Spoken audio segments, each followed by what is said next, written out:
नमस्कार दोस्तों, हिंदी कहानी 2.0 चैनल में आप सभी लोगों का स्वागत है। तो दोस्तों, आज हम धर्मवीर भारती जी द्वारा लिखित उपन्यास गुनाहों के देवता का 8वां भाग सुनते हैं। लेकिन उससे पहले आप सभी लोगों से विनम्र अनुरोध है, अगर चैनल पर नए हैं तो चैनल को सब्सक्राइब जरूर कीजिएगा। उपन्यास अच्छी लगे तो लाइक शेयर कमेंट जरूर कीजिएगा। तो चलिए शुरू करते हैं गुनाहों के देवता का 8वां भाग। दोस्तों, हमने पिछले एपिसोड में सुना कि सुधा की विवाह की बातचीत सुनकर ही चंदर उदास सा हो जाता है।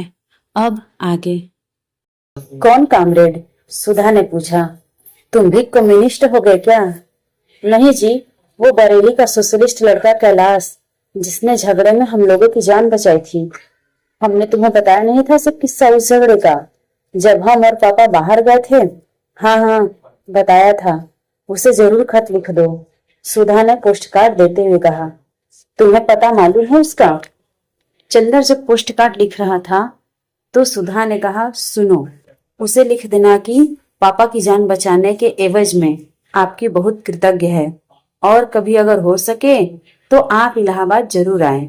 लिख दिया? हाँ, चंदर ने पोस्ट कार्ड जेब में रखते हुए कहा। चंदर, हम भी सोशलिस्ट पार्टी के मेंबर होंगे, सुधा ने मचलते हुए कहा। चलो, अब तुम्हें नई सनक सवार हुई। तुम क्या समझ रही हो सोशलिस्ट पार्टी को? राजनीतिक पार्टी है वह। यह मत करना कि सोशलिस्ट पार्टी में जाओ और लौट कर आओ तो पापा से कहो, अरे हम तो समझे पार्टी है, वहां चाय पानी मिलेगा। वहां तो सब लोग लेक्चर देते हैं बस। धत, हम कोई बेवकूफ हैं क्या? सुधा ने बिगड़ कर कहा। नहीं, सो तो तुम बुद्धि सागर हो, लेकिन लड़कियों की राजनीतिक बुद्धि कुछ ऐसी ही होती है, चंदर बोला। अच्छा रहने दो, लड़कियां न हो तो काम ही न चले, सुधा ने कहा। अच्छा सुधा, आज कुछ रुपए दोगी? हमारे पास पैसे खत्म है और सिनेमा देखना है जरा, चंदर ने बहुत दुलार से कहा। हाँ हाँ, जरूर देंगे, मतलबी कहीं के, सुधा बोली। अभी अभी तुम लड़कियों की बुराई कर रहे थे ना? तो तुम और लड़कियों में से थोड़े ही हो, तुम तो हमारी सुधा हो, महान सुधा। सुधा पिघल गई। अच्छा, कितना लोगे? अपनी पॉकेट में से 5 रुपए का नोट निकालकर बोली। इससे काम चल जाएगा? हाँ हाँ, आप जरा सोच रहे हैं पम्मी के यहाँ जाएं, तब सेकंड्स हो जाएं। पम्मी रानी के यहाँ जाओगे? समझ गए, तभी तुमने चाचा जी से ब्याह करने से इनकार कर दिया। लेकिन पम्मी तुमसे 3 साल बड़ी है, लोग क्या कहेंगे? सुधा ने चंदर को छेड़ा। तो क्या हुआ जी, यह सब तो चलता ही है, चंदर हंसकर टाल गया। तो फिर खाना यही खाए जाओ और कार लेते जाओ, सुधा ने कहा। मंगाओ, चंदर ने पलंग पर पैर फैलाते हुए कहा। खाना आ गया और जब तक चंदर खाता रहा, सुधा सामने बैठी रही और बिनती दौड़ दौड़ कर पूड़ी लाती रही। जब चंदर पम्मी के बंगले पर पहुंचा तो शाम होने में देर नहीं थी, लेकिन अभी फर्स्ट शो शुरू होने में देरी थी। पम्मी गुलाबों के बीच में टहल रही थी और बर्टी एक अच्छा सा सूट पहने लॉन पर बैठा था और घुटनों पर ठुड्डी रखे कुछ सोच विचार में पड़ा था। बर्टी के चेहरे पर पीलापन भी कुछ कम था। वह देखने से इतना भयंकर नहीं मालूम पड़ता था, लेकिन उसकी आंखों का पागलपन अभी वैसा ही था, और खूबसूरत सूट पहनने पर भी उसका हाल यह था कि एक कॉलर अंदर था और एक बाहर। पम्मी ने चंदर को आते देखा तो खिल गई। हेलो कपूर, क्या हाल है? पता नहीं क्यों आज सुबह से मेरा मन कह रहा था कि आज मेरे मित्र जरूर आएंगे, और शाम के वक्त तुम तो इतने अच्छे लगते हो जैसे वह जगमग सितारा देखकर किड्स ने अपनी आखिरी सानिप लिखी हो। पम्मी ने एक गुलाब तोड़ा और चंदर के कोट के बटन होल में लगा दिया। चंदर ने बड़े भय से बर्टी की ओर देखा कि कहीं गुलाब को तोड़े जाने पर वह फिर चंदर की गर्दन पर सवार न हो जाए, लेकिन बर्टी कुछ बोला नहीं। बर्टी ने सिर्फ हाथ उठाकर अभिवादन किया और फिर बैठकर सोचने लगा। पम्मी ने कहा, आओ अंदर चले। चंदर और पम्मी दोनों ड्राइंग रूम में बैठ गए। चंदर ने कहा, मैं तो डर रहा था कि तुमने गुलाब तोड़कर मुझे दिया तो कहीं बर्टी नाराज ना हो जाए, लेकिन वह कुछ बोला नहीं। पम्मी मुस्कुराई। हाँ, अब वह कुछ कहता नहीं, और पता नहीं क्यों गुलाबों से उसकी तबीयत भी इधर हट गई है। अब वह उतनी परवाह भी नहीं करता। क्यों? चंदर ने ताज्जुब से पूछा। पता नहीं क्यों, मेरी तो समझ में यह आता है कि उसका जितना विश्वास अपनी पत्नी पर था, वह इधर धीरे धीरे हट गया और उधर वह यह विश्वास करने लगा कि सचमुच वह सार्जेंट को प्यार करती थी, इसलिए उसने फूलों को प्यार करना छोड़ दिया है। अच्छा, लेकिन यह हुआ कैसे? उसने तो अपने मन में इतना गहरा विश्वास जमा रखा था कि मैं समझता था कि मरते दम तक उसका पागलपन नहीं छूटेगा। चंदर ने कहा, नहीं, बात यह हुई कि तुम्हारे जाने के 2-3 दिन बाद मैंने एक दिन सोचा कि मान लिया जाए अगर मेरे और बर्टी के विचारों में मतभेद है तो इसका मतलब यह नहीं कि मैं उसके गुलाब चुराकर उसे मानसिक पीड़ा पहुंचाऊं और उसका पागलपन और बढ़ा दूं। बुद्धि और तर्क के अलावा भावना और सहानुभूति का भी एक महत्व मुझे लगा और मैंने फूल चुराना छोड़ दिया। 2-3 दिन वह बेहद खुश रहा, बेहद खुश, और मुझे भी बड़ा संतोष हुआ कि लो, अब बर्टी शायद ठीक हो जाए। लेकिन तीसरे दिन सहसा उसने अपना खुरपा फेंक दिया, कई गुलाब के पौधे उखाड़कर फेंक दिए और मुझसे बोला, अब तो कोई फूल भी नहीं चुराता, अब भी वह इन फूलों में नहीं मिलती। वह जरूर सार्जेंट के साथ जाती है, वह मुझे प्यार भी नहीं करती, हरगिज नहीं करती। और वह रोने लगा। बस उसी दिन से वह गुलाबों के पास नहीं जाता और आजकल बहुत अच्छे अच्छे सूट पहनकर घूमता है और कहता है, क्या मैं सार्जेंट से कम सुंदर हूँ? और इधर वह बिल्कुल पागल हो गया है, पता नहीं किससे अपने आप लड़ता रहता है। चंदन ने ताज्जुब से सिर हिलाया। हाँ, मुझे बड़ा दुख हुआ, पम्मी बोली। मैंने तो हमदर्दी की फूल चुराने बंद कर दिए और उसका नतीजा यह हुआ। पता नहीं क्यों कपूर, मुझे लगता है कि हमदर्दी करना इस दुनिया में सबसे बड़ा पाप है। आदमी से हमदर्दी कभी नहीं करनी चाहिए। चंदन ने सहसा अपनी घड़ी देखी। क्यों, अभी तुम नहीं जा सकते? बैठो और बातें सुनो, इसलिए मैंने तुम्हें अपना दोस्त बनाया है। आज 2-3 साल हो गए मैंने किसी से बातें ही नहीं की है और तुमसे इसलिए मैंने मित्रता की है कि बातें करूंगी। चंदर हंसा। आपने मेरा अच्छा उपयोग ढूंढ निकाला। नहीं, उपयोग नहीं कपूर, तुम मुझे गलत न समझना। जिंदगी ने मुझे इतनी बातें बताई हैं और यह किताबें मैं जो इधर पढ़ने लगी हूँ, इन्होंने मुझे इतनी बातें बताई हैं कि मैं चाहती हूँ कि उन पर बातचीत करके अपने मन का बोझ हल्का कर लूं और तुम्हें बैठकर सुननी होंगी सभी बातें। हाँ, मैं तैयार हूँ, लेकिन किताबें पढ़नी कब से शुरू कर दी तुमने? चंदन ने ताज्जुब से पूछा। अभी उस दिन मैं डॉक्टर शुक्ला के यहाँ गई। उनकी लड़की से मालूम हुआ कि तुम्हें कविता पसंद है। मैंने सोचा उसी पर बातें करूं और मैंने कविताएं पढ़नी शुरू कर दी। अच्छा, तो देखता हूँ कि 2-3 हफ्ते में भाई और बहन दोनों में कुछ परिवर्तन आ गए हैं। पम्मी कुछ बोली नहीं, बस हंस दी। मैं सोचता हूँ पम्मी की याद सिनेमा देखने जाऊं। कार है साथ में, अभी 15 मिनट बाकी है, चाहो तो चलो। सिनेमा? आज 4 साल से मैं कहीं नहीं गई हूँ। सिनेमा, हॉजी, बाल डांस, सभी जगह जाना बंद कर दिया है मैंने। मेरा दम घुटेगा हॉल के अंदर। लेकिन चलो देखें, अभी भी कितने ही लोग वैसे ही खुशी से सिनेमा देखते होंगे। एक गहरी सांस लेकर मम्मी बोली, बर्टी को ले चलोगे? हाँ हाँ, तो चलो उठो ना, नहीं तो फिर देर हो जाएगी। चंदर ने घड़ी देखते हुए कहा। पम्मी फौरन अंदर के कमरे में गई और एक जॉर्जेट का हल्का भूरा गाउन पहनकर आई। इस रंग से वह जैसे निखर आई। चंदर ने उसकी ओर देखा तो वह लजा गई और बोली, इस तरह से मत देखो, मैं जानती हूँ यह मेरा सबसे अच्छा गाउन है, इसमें कुछ अच्छी लगती होंगी। चलो। और आकर उसने बेतकल्लुफी से उसके कंधे पर हाथ रख दिया। दोनों बाहर आए तो बर्टी लॉन पर घूम रहा था और उसके पैर लड़खड़ा रहे थे, लेकिन वह बड़ी शान से सीना ताने था। बर्टी, आज मिस्टर कपूर मुझे सिनेमा दिखाने जा रहे हैं, क्या तुम भी चलोगे? बंटी ने सिर हिलाकर जोर से कहा। सिनेमा जाऊंगा? कभी नहीं, भूल कर भी नहीं। तुमने मुझे क्या समझा है, मैं सिनेमा जाऊंगा? और धीरे धीरे उसका स्वर मंद पड़ गया। अगर सिनेमा में वह सार्जेंट के साथ मिल गई तो मैं उसका गला घोट दूंगा।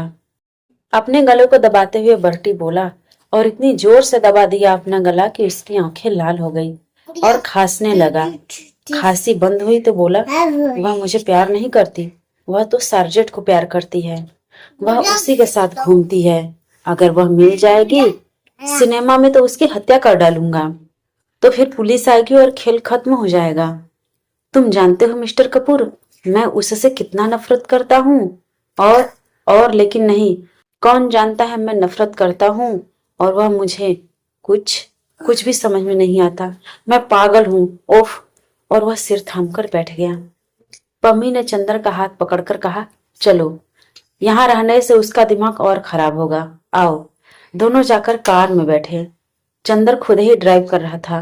पम्मी बोली, बहुत दिन से मैंने कार नहीं ड्राइव की है, लाओ आज ड्राइव करूं। पम्मी ने स्टीयरिंग अपने हाथ में ले ली। चंदर इधर बैठ गया। थोड़ी देर में कार रिजेंट के सामने जा पहुंची। चित्र था सैलामी वेयर सी डांस्ड। सैलामी जहां वह नाची थी। चंदर ने टिकट लिया और दोनों ऊपर बैठ गए। अभी न्यूज रील चल रही थी। सहसा पम्मी ने कहा, कपूर, सैलामी की कहानी मालूम है ना? क्या कोई उपन्यास है? चंदर ने पूछा। नहीं, यह बाइबल की एक कहानी है। असल में एक राजा था हेराद।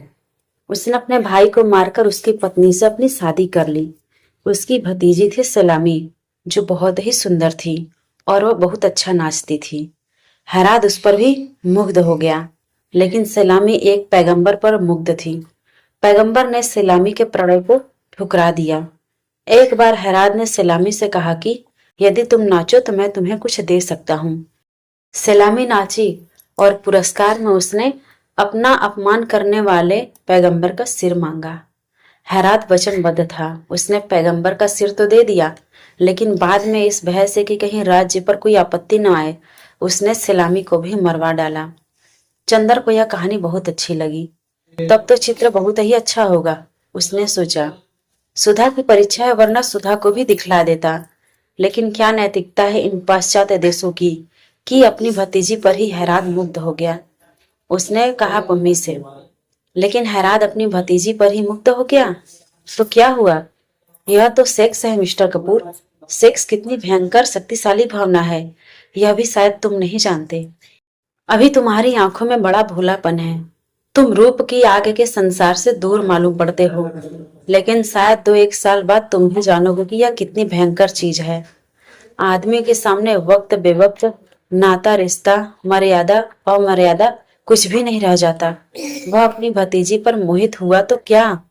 मैंने तो तुम्हारे यहाँ एक पौराणिक कहानी पढ़ी थी कि महादेव अपनी लड़की सरस्वती पर मुक्त हो गए। महादेव नहीं, ब्रह्मा। चंदर बोला। हाँ हाँ, ब्रह्मा। मैं भूल गई थी। तो यह तो सेक्स है, आदमी को कहाँ ले जाता है, यह अंदाजा भी नहीं किया जा सकता। तुम तो अभी बच्चों की तरह भोले हो, और ईश्वर न करे कि तुम कभी इस प्याले का शरबत चखो। मैं भी तो तुम्हारी इसी पवित्रता को प्यार करती हूँ। पम्मी ने चंदर की ओर देख कहा, तुम जानते हो मैंने तलाक क्यों दिया? मेरा पति मुझे बहुत चाहता था, लेकिन मैं विवाहित जीवन के वासनात्मक पहलू से घबरा उठी। मुझे लगने लगा मैं आदमी नहीं हूँ, बस मांस का लोथड़ा हूँ, जिसे मेरा पति जब चाहे मसल दे, जब चाहे। मैं उब गई थी। एक गहरी नफरत थी मेरे मन में। तुम आए तो तुम बड़े पवित्र लगे। तुमने आते ही प्रणय याचना की। तुम्हारी आंखों में भूख नहीं थी, हमदर्दी थी, स्नेह था, कोमलता थी, निश्चलता थी। मुझे तुम काफी अच्छे लगे। तुमने मुझे अपनी पवित्रता देकर जिला दिया। चंदर को एक अजब सा गौरव अनुभव हुआ और पम्मी के प्रति एक बहुत ऊंची आदर भावना। उसने पवित्रता देकर जिला दिया। सहसा चंदर के मन में आया, लेकिन यह उसके व्यक्तित्व की पवित्रता किसकी दी हुई है? सुधा की ही ना। उसी ने तो उसे सिखाया है कि पुरुष और नारी में कितने ऊंचे संबंध रह सकते हैं। क्या सोच रहे हो? पम्मी ने अपना हाथ कपूर की गोद में रख दिया। कपूर सिहर गया, लेकिन शिष्टाचारवश उसने अपना हाथ पम्मी के कंधे पर रख दिया। पम्मी ने 2 क्षण के बाद अपना हाथ हटा लिया और बोली, कपूर, मैं सोच रही हूँ अगर यह विवाह संस्था हट जाए तो कितना अच्छा हो। पुरुष और नारी में मित्रता हो, बौद्धिक मित्रता और दिल की हमदर्दी। यह नहीं कि आदमी औरत को वासना की प्यास बुझाने का प्याला समझे और औरत आदमी को अपना मालिक। असल में बंधने के बाद ही पता नहीं क्यों संबंधों में विकृति आ जाती है। मैं तो देखती हूँ कि प्रणय विवाह भी होते हैं तो वह असफल हो जाते हैं, क्योंकि विवाह के पहले आदमी औरत को ऊंची निगाह से देखता है, हमदर्दी और प्यार की चीज समझता है, और विवाह के बाद सिर्फ वासना की। मैं तो प्रेम में भी विवाह पक्ष में भी नहीं हूँ। और प्रेम में भी वासना का विरोध करती हूँ। लेकिन हर लड़की ऐसे थोड़ी होती है। चंदर बोला, तुम्हें वासना से नफरत हो, लेकिन हर एक को तो नहीं। हर एक को तो होती है। लड़कियां बस वासना की झलक, एक हल्की सिहरन, एक गुदगुदी पसंद करती हैं। बस उसी के पीछे उन पर चाहे जो हो दोष लगाया जाए। लेकिन अधिकतर लड़कियां कम वासना प्रिय होती हैं, लड़के ज्यादा। चित्र शुरू हो गया। वह चुप हो गई, लेकिन थोड़ी ही देर में मालूम हुआ कि चित्र भ्रमात्मक था। वह बाइबिल के सलामी की कहानी नहीं थी। वह एक अमेरिकन नर्तकी और कुछ डाकुओं की कहानी थी। पम्मी उब गई। अब जब डाकू पकड़कर सलामी को एक जंगल में ले गए तो इंटरवल हो गया और पम्मी ने कहा, अब चलो। आधे ही चित्र से तबीयत उब गई। दोनों उठ खड़े हुए और नीचे आए। कपूर, अब की बार तुम ड्राइव करो, पम्मी बोली। नहीं नहीं, तुम्हें ड्राइव करो, कपूर बोला। कहाँ चले? पम्मी ने स्टार्ट करते हुए कहा। जहां चाहो, कपूर ने विचारों में डूबे हुए कहा। पम्मी ने गाड़ी खूब तेज चला दी। सड़कें साफ थी। पम्मी का कॉलर फहराने लगा और उड़कर चंदर के गालों पर थपकियां लगाने लगा। चंदर दूर खिसक गया। पम्मी ने चंदर की ओर देखा और बजाय कॉलर ठीक करने के गले का एक बटन और खोल दिया और चंदर को पास खींच लिया। चंदर चुपचाप बैठ गया। पम्मी ने एक हाथ स्टीयरिंग पर रखा और एक हाथ से चंदर का हाथ पकड़े रही, जैसे वह चंदर को दूर नहीं जाने देगी। चंदर के बदन में एक हल्की तितर नाच रही थी। क्यों? शायद इसलिए कि हवा ठंडी थी, या शायद इसलिए कि उसने पम्मी का हाथ अपने हाथ से हटाने की कोशिश की। पम्मी ने हाथ खींच लिया और कार के अंदर की बिजली जला दी। कपूर चुपचाप ठाकुर साहब के बारे में सोचता रहा। कार चलती रही। जब चंद्र का ध्यान टिका तो उसने देखा कार मैकफरसन लेक के पास रुकी है। दोनों उतरे। बीच में सड़क थी। इधर नीचे उतरकर झील और उधर गंगा बह रही थी। 8 बजा होगा। रात हो गई थी। चारों तरफ सन्नाटा था। बस सितारों की हल्की रोशनी थी। मैकफरसन झील काफी सूख गई थी। किनारे किनारे मछली मारने के मचान बने थे। इधर आओ, पम्मी बोली और दोनों नीचे उतरकर मचान पर जा बैठे। पानी का धरातल शांत था। सिर्फ कहीं कहीं मछलियों को उछलने या सांस लेने से पानी हिल जाता था। पास ही के नीवा गांव में किसी के यहाँ शायद शादी थी, जो शहनाई का हल्का स्वर हवाओं की तरंगों पर हिलता डुलता हुआ आ रहा था। दोनों चुपचाप थे। थोड़ी देर बाद पम्मी ने कहा, कपूर चुपचाप रहो, कुछ बात मत करना। उधर देखो, पानी में सितारों का प्रतिबिंब देख रहे हो।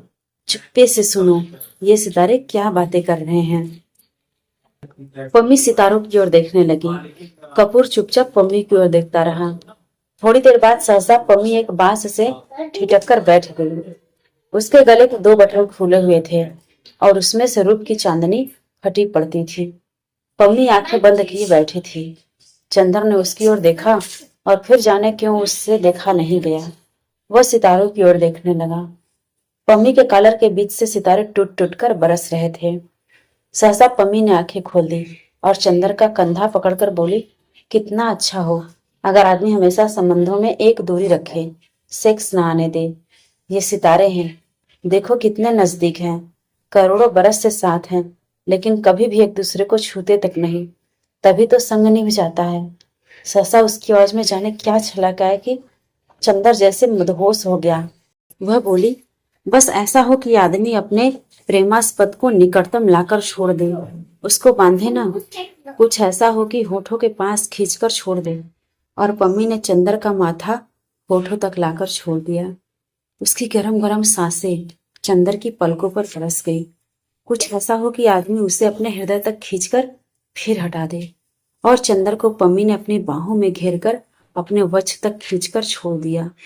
वक्ष की गरमाई चंदर के रोम रोम में सुलग उठी। वह बेचैन हो उठा। उसके मन में आया कि वह अभी यहाँ से चला जाए। जाने कैसा लग रहा था उसे। सहसा पम्मी बोली, लेकिन नहीं, हम लोग मित्र हैं और कपूर तुम बहुत पवित्र हो, निष्कलंक हो और तुम पवित्र रहोगे। मैं जितनी दूरी, जितना अंतर, जितनी पवित्रता पसंद करती हूँ वह तुम में है और हम लोगों में हमेशा निभेगी, जैसे इन सितारों में हमेशा निभती आई है। चंदर चुपचाप सोचने लगा, वह पवित्र है। एकाएक उसका मन जैसे उबने लगा। उसने एक बिहक शिशु घबराकर अपने नीड़ के लिए तड़प उठता है, वैसे ही इस वक्त वह तड़प उठा। सुधा के पास जाने के लिए क्यों, पता नहीं क्यों। यहाँ कुछ है जो उसे जकड़ लेना चाहता है। वह क्या करे? पम्मी उठी, वह भी उठा। बांस का मचान हिला, लहरों में हरकत हुई। करोड़ों साल से अलग और पवित्र सितारे हिले, आपस में टकराए और चूर चूर होकर बिखर गए। रात भर चंदर को ठीक से नींद नहीं आई।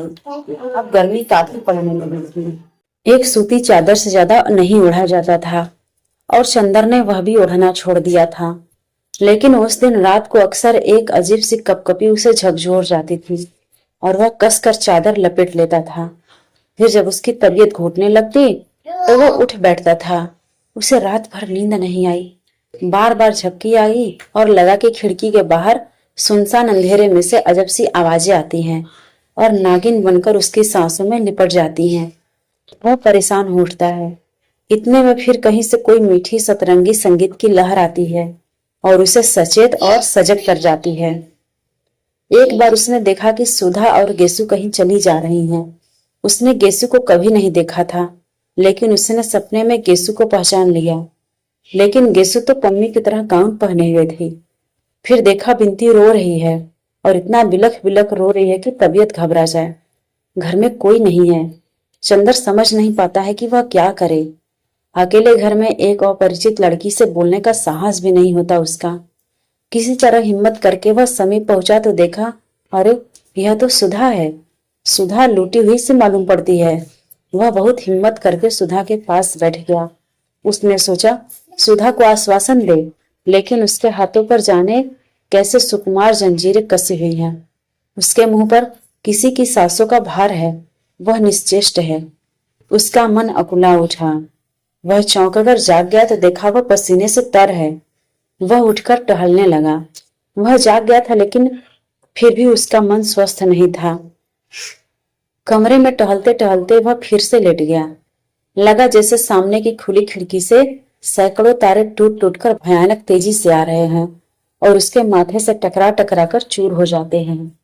एक मर्मांतक पीड़ा उसकी नसों में खोल उठी और लगा जैसे उसके अंग अंग में चिताएं धधक रही हैं। जैसे तैसे रात कटी और सुबह उठते ही वह यूनिवर्सिटी जाने से पहले सुधा के यहाँ गया। सुधा लेटी हुई पढ़ रही थी। डॉक्टर शुक्ला पूजा कर रहे थे। बुआ जी शायद रात को चली गई थी, क्योंकि बिनती बैठी तरकारी काट रही थी और खुश नजर आ रही थी। चंदर सुधा के कमरे में गया। देखते ही सुधा मुस्कुरा पड़ी। बोली कुछ नहीं, लेकिन आते उसने चंदर के अंग अंग को अपनी निगाहों के स्वागत में समेट लिया। चंदर सुधा के पैरों के पास बैठ गया। कल रात को तुम कार लेकर वापस आए तो चुप्पे से चले गए। सुधा बोली, कहो कल कौन सा खेल देखा? कल बहुत बड़ा खेल देखा। बहुत बड़ा खेल सुधा, चंद्र व्याकुलता से बोला। अरे जाने कैसा मन हो गया कि रात भर नींद ही नहीं आए। और उसके बाद चंदर सब बता गया। कैसे वह सिनेमा गया, उसने पम्मी से क्या बात की, उसके बाद कैसे कार पर उसने चंदर को पास खींच लिया, कैसे वे लोग मैकफरसन झील गए और वहां पम्मी पागल हो गई। फिर कैसे चंदर को एकदम सुधा की याद आने लगी और फिर रात भर चंदर को कैसे कैसे सपने आए। सुधा बहुत गंभीर होकर मुंह में पेंसिल दबाए कोहनी टेके बस चुपचाप सुनती रही और अंत में बोली, तो तुम इतने परेशान क्यों हो गए चंदर? उसने तो अच्छी ही बात कही थी। यह तो कहो कि अच्छा ही है कि ये सब जिसे तुम सेक्स कहते हो यह संबंधों में न आए। उसमें क्या बुराई है? क्या तुम चाहते हो कि सेक्स आए? कभी नहीं। तुम मुझे अभी तक नहीं समझ पाई। तो ठीक है, तुम भी नहीं चाहते कि सेक्स आए और वह भी नहीं चाहती कि सेक्स आए, तो झगड़ा क्या है? क्यों, तुम उदास क्यों हो इतने? सुधा बड़े अचरज से बोली। लेकिन इसका व्यवहार कैसा है? चंदर ने सुधा से कहा। ठीक तो है, उसने बता दिया कि तुम्हें इतना अंतर होना चाहिए। समझ गए? तुम लालची आदमी, चाहते होगे यह भी अंतर न रहे, इसीलिए तुम उदास हो गए। ठीक। होठों में मुस्कुराहट और आंखों में शरारत की झलक छिपाते हुए सुधा बोली, तुम तो मजाक करने लगी। चंदर बोला। सुधा सिर्फ चंदर की ओर मुस्कुराती रही। चंदर सामने लगी हुई तस्वीर की ओर देखता रहा। फिर उसने सुधा के कबूतरों जैसे उजले मासूम नन्हे पैर अपने हाथ में ले लिए और भर्राई हुई आवाज में बोला, सुधा तुम कभी हम पर विश्वास न हार बैठे। सुधा ने किताब बंद करके रख दी और उठकर बैठ गई। उसने चंदर के दोनों हाथ अपने हाथों में लेकर कहा, पागल कहीं के, हमें कहते हो? अभी सुधा बचपन में है और तुम में क्या है? अभी सुधा में बचपन है और तुम में क्या है? वाह रे छुई मुई के फूल, किसी ने हाथ पकड़ लिया, किसी ने बदन छू लिया तो घबरा गए। तुमसे अच्छी लड़कियां होती हैं। सुधा ने उसके दोनों हाथ झकझोरते हुए कहा। नहीं सुधा, तुम नहीं समझती। मेरी जिंदगी में एक ही विश्वास की चट्टान है, वह हो तुम। मैं जानता हूं कि कितने ही जल प्रलय हो, लेकिन तुम्हारे सहारे मैं हमेशा ऊपर रहूंगा। तुम मुझे डूबने नहीं दोगी। तुम्हारे इस सहारे में लहरों से खेल भी सकता हूँ, लेकिन तुम्हारा विश्वास अगर कभी हिला तो मैं किन अंधेरी गहराइयों में डूब जाऊंगा, यह कभी मैं सोच नहीं पाता। चंदर ने बड़े कातर स्वर में कहा। सुधा बहुत गंभीर हो गई। क्षण भर वह चंदर के चेहरे की ओर देखती रही, फिर चंदर के माथे पर झूलती हुई एक लट को ठीक करती हुई बोली, चंदर, और मैं किसके विश्वास पर चल रही हूँ बोलो? लेकिन मैंने तो कभी नहीं कहा कि चंदर अपना विश्वास मत हारना। और क्या कहूँ, मुझे अपने चंदर पर पूरा विश्वास है, मरते दम तक विश्वास रहेगा। फिर तुम्हारा मन इतना डगमगा क्यों गया? बुरी बात है ना? चंदर ने सुधा के कंधे पर अपना सिर रख दिया। सुधा ने उसका हाथ लेकर कहा, लाओ, यहाँ छुआ था मम्मी ने तुम्हें? और उसका हाथ होठों तक ले गई। चंदर कांप गया। आज सुधा को यह क्या हो गया? लेकिन होठों तक हाथ ले जाकर झाड़ने फूकने वालों की तरह सुधा ने फूक कर कहा, जाओ, तुम्हारे हाथ से पम्मी के स्पर्श का जहर उतर गया। अब तो ठीक हो गए, पवित्र हो गए छू मंतर। और चंदर हंस पड़ा। उसका मन शांत हो गया। सुधा में जादू था, सचमुच जादू। बिंती चाय ले आई, 2 प्याले। सुधा बोली, अपने लिए भी लाओ। बिंती ने सिर हिलाया। सुधा ने चंदर की ओर देखकर कहा, ये पगली जाने क्यों तुमसे झेपती है? झेपती कहाँ हूँ? बिंती ने प्रतिवाद किया और प्याली भी ले आई और जमीन पर बैठ गई। सुधा ने प्याला मुंह से लगाया और बोली, चंदर, तुमने पम्मी को गलत समझा है। पम्मी बहुत अच्छी लड़की है, तुमसे बड़ी भी है और तुमसे ज्यादा समझदार। उसी तरह व्यवहार भी करती है। तुम अगर कुछ सोचते हो तो गलत सोचते हो। मेरा मतलब समझ गए ना? तो दोस्तों, आज की ये धर्मवीर भारती जी द्वारा लिखित उपन्यास गुनाहों के देवता का 8वां भाग आपको कैसा लगा कमेंट करके जरूर बताइएगा। और अगर चैनल पर नए हैं तो चैनल को सब्सक्राइब जरूर कीजिएगा और अपने दोस्तों को भी शेयर कीजिएगा।